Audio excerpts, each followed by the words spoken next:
ఒక గొప్ప వక్తగా రాణించాలన్నా, స్టేజ్ మీద అక్కడ కూర్చున్న వాళ్ళని మనం ఆకట్టుకోవాలన్నా మనలో అన్ని రకాల హావభావాలు ఉండాలి. అది ఖచ్చితంగా.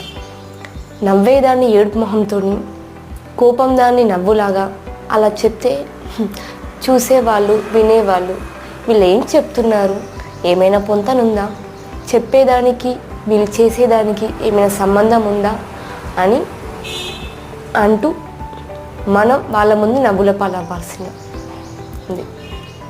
సో మనం ఏం మాట్లాడుతున్నాము, ఎలాంటి సిచ్యువేషన్స్లో మాట్లాడుతున్నాము, ఏ సందర్భము, మనం ఎక్కడికి వెళ్ళాము, మనకిచ్చిన టాపిక్ ఏంటి, దానికి అనుగుణంగా మన ఫేషియల్ ఎక్స్ప్రెషన్స్ అనేవి మారుతూ ఉండాలి. ఆ మారడం వల్ల